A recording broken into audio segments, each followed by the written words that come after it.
The Apple Technology Company has come out with a lot of pricey products since it was founded in 1976. But almost 5 decades later, one of the most expensive things you could buy with the Apple logo on it are these Apple shoes. Used Apple shoes. If they look kind of like 1990s, it's because they are. You could call them a Seinfeld of those times. They were given out at an employee conference about 3 decades ago, and now the Apple sneakers are so rare that the auction house selling them expects these shoes to walk away for $50,000. They're a size 10.5 and said to be in somewhat aged condition, but if you're willing to shell out 50 MacBook Airs for foot holders that smell like the 90s, well...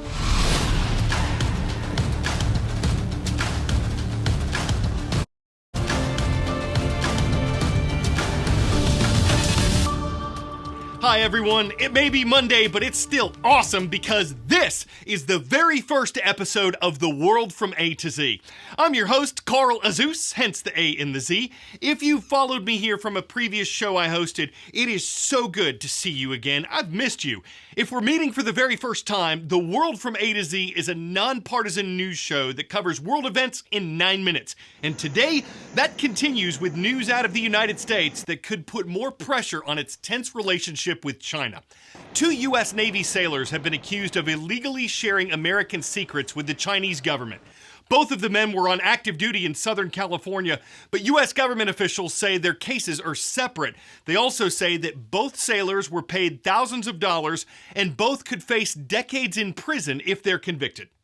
A serious breach of national security. That's how federal officials are describing alleged espionage by 2 U.S. Navy sailors. We stand ready to hold accountable those who would betray the public trust. 22-year-old Jin Chao Wei and 26-year-old Wang Hao Zhao are accused of passing along national defense information to Chinese intelligence in exchange for money. When a soldier or sailor chooses cash over country and hands over national defense information in an ultimate act of betrayal, we have to be ready to act. Speaking at a press conference in San Diego, federal officials outlined details about the charges. Wei, who became a U.S. citizen in 2022, is alleged to have sent documents, photos, videos, and technical manuals to China.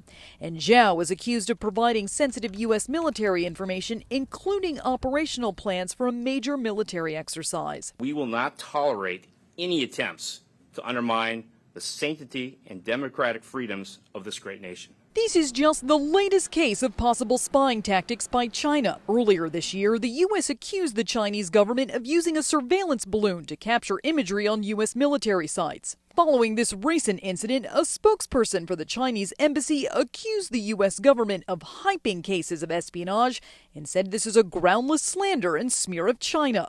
The incident putting further pressure on an already strained relationship. I'm Jen Sullivan reporting. Officials from dozens of countries met over the weekend to discuss peace in Ukraine. War's been raging there since Russia invaded last year. Ukraine's government has been pursuing closer ties with Western Europe and the United States, but Russia wanted to limit Western influence in Ukraine, which borders Russia. So it attacked Ukraine in February of 2022. The peace talks that took place over the weekend were held in Saudi Arabia. That nation's hoping to increase international support for Ukraine's peace proposals, but Russia wasn't part of the talks, and both that country and Ukraine have laid out conditions for peace that the other side won't accept. So there's no end in sight for the war, though efforts are being made by other nations to try to restore peace in Europe. A world of knowledge. Which of these birds is not considered endangered? Galapagos martin, roseate spoonbill, gray-backed hawk, secretary bird. The roseate spoonbill is found throughout South America and the southeastern U.S. They are not usually found as far north as Wisconsin, but one did recently turn up in the northeastern part of the state, not far from Green Bay. And this is the first time a live roseate spoonbill has been recorded in Wisconsin ever. A dead one was reportedly found there in 1845, but that's it. Needless to say, it set birdwatchers ablaze with its bright pink plumage. No one knows how or why a roseate spoonbill landed in the Badger State. Some speculate it could have been blown off course by a storm and gotten lost. It's also possible the search for food brought it somewhere new. These warm weather birds have been known to occasionally appear in northern states, just not Wisconsin. On this date in world history, August 7th, 1960 was a momentous day for Côte d'Ivoire, which used to be known as Ivory Coast. The West African nation achieved its independence from France exactly 63 years ago, though it's kept close ties with the European country since then. Hey, speaking of Europe, Fanny Blankers-Koen was an Olympian from the Netherlands. While she might not be as well known today as, say, Gabby Douglas or Michael Phelps, Blankers-Koen won her 4th gold medal in a single Olympics on August 7th, 1948. She was the first woman ever to do that, and when she made the achievement, the 30-year-old mother of 2 was pregnant with her 3rd child. For about 100 years, it's been illegal to swim in the river Seine, the waterway that connects Paris to the English Channel. It was closed to swimmers in the 1920s because of pollution, but the French capital has an upcoming event that further motivated authorities to clean things up.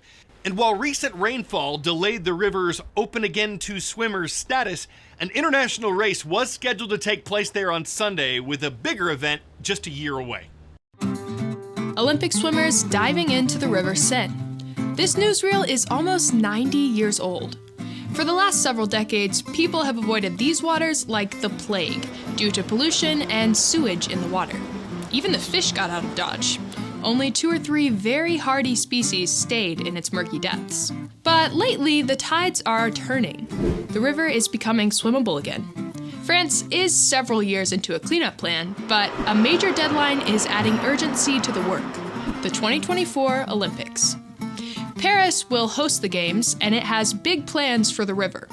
While most countries opt to have most events in man-made venues, France will have some of theirs on the shores of the Seine. And you can't dunk the world's top swimmers in toxic waters. So, France has put a $1.5 billion cleanup plan on the fast track. Officials have cracked down on dumping raw sewage into the river. A law passed in 2018 gave houseboats and homes in Paris and up the river from it 2 years to get hooked up to the city's sewage network. Sewage treatment plants along the Seine and its tributaries are being improved too. And huge water basins are being built to keep runoff from the city's paved surfaces from running straight into the Seine. City Hall says water quality is already improving and more species of fish are returning to the river. Water samples from last summer showed that the quality was acceptable by City Hall's sports standards. But given the Seine's reputation, you can understand if some swimmers aren't quite ready to take the plunge. France hopes that if Olympians dive in, the public will follow. We love recognizing our viewers here at The World from A to Z. First, a big hello to Mr. Howard's classes. They're watching from East Coweta High School in Sharpsburg, Georgia. Great to see our friends there. And on the West Coast, we've got Mr. Del Carlo's students watching from Stockton, California. Awesome to have viewers at Bear Creek High School. Finally today, how do you get a bunch of puppies out of a rough situation? You call in this Canadian pilot. The pups were born in a region of Manitoba, Canada that's so remote you have to have a plane to get there. With no veterinarians around to spay or neuter the animals, this place sees a lot of stray dogs.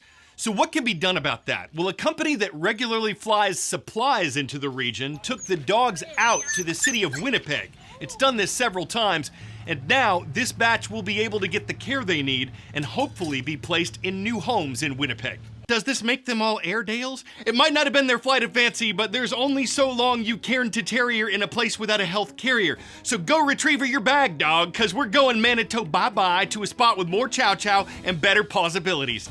I'm Carl Azus. The puns will grow on you, kind of like a pungus. We'll be back tomorrow with 9 more minutes of news and features. Thank you so much for watching our very first show. You are the best part of what we do.